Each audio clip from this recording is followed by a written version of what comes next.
Assalamualaikum warahmatullahi wabarakatuh. Selamat pagi anak-anak, apa kabar? Bisa harap kalian semua selalu sehat ya, dan selalu dalam lindungan Allah Subhanahu wa Ta'ala. Alhamdulillah, hari ini kita akan melanjutkan pelajaran tematik kita. Ya, sekarang buka buku LKS-nya, tema 9 halaman 14, pembelajaran 3, pendalaman materi, sumber energi yang dapat diperbaharui dan tidak dapat diperbaharui. Seperti pembelajaran sebelumnya, kita sudah belajar tentang sumber daya alam. Apa itu sumber daya alam? Sumber daya alam adalah semua kekayaan alam berupa benda mati atau makhluk hidup yang berada di muka bumi. Sumber daya alam tersebut dapat dibedakan menjadi dua, yaitu yang dapat diperbaharui dan sumber energi yang tidak dapat diperbaharui. Sumber energi yang dapat diperbaharui ialah sumber energi atau sumber alam yang dapat dimanfaatkan terus-menerus karena dapat tersedia kembali.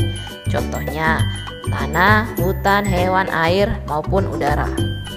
Sekarang lihat buku LKS-nya. Sumber energi yang dapat diperbaharui itu seperti tanah. Tanah ada banyak jenis seperti tanah vulkanik, tanah humus, dan tanah gembur. Yang kedua, sumber daya alam yang dapat diperbaharui itu hutan. Hutan merupakan sumber daya alam yang dapat rusak, sehingga harus dilestarikan dan dirawat. Salah satu penyebab kerusakan terbesar hutan yaitu penebangan pohon secara liar maupun pembakaran hutan secara liar. Jika kejadian ini terus terjadi, maka hutan-hutan yang ada di Indonesia akan rusak dan hewan-hewan yang ada di dalam hutan bisa mati. Sekarang yang ketiga itu hewan. Ya, hewan termasuk sumber daya alam yang dapat diperbaharui.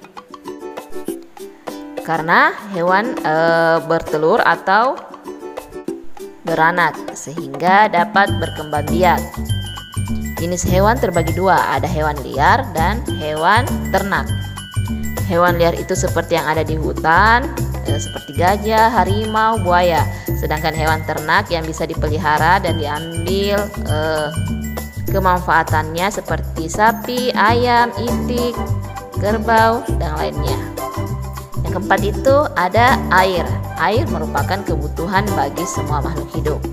Air tidak akan pernah habis, tapi akan kotor jika tidak dijaga dan air juga bisa menjadi salah satu tenaga pembangkit listrik ya, atau disingkat PLTA. Nah, sekarang yang kedua, sumber energi yang tidak dapat diperbaharui. Apa itu sumber energi yang dapat habis? Contohnya sumber energi yang tidak dapat kembali atau akan habis jika telah digunakan. Contoh dari sumber energi yang tidak dapat diperbaharui itu yang pertama, tambahan mineral logam.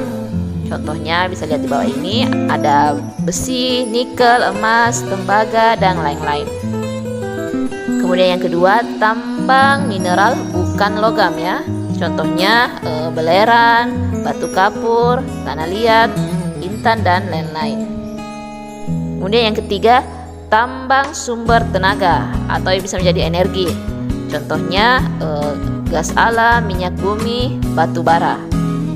Semua sumber energi ini harus dilestarikan dan dipergunakan sebaik-baiknya. Kita tidak boleh boros ya, sehingga dapat digunakan oleh anak cucu kita nantinya. Ya, sekarang jawab pertanyaan di bawah ini. Tulis soalnya, kemudian jawab dengan benar. Kemudian kirimkan ke Miss sebelum pukul 5 sore.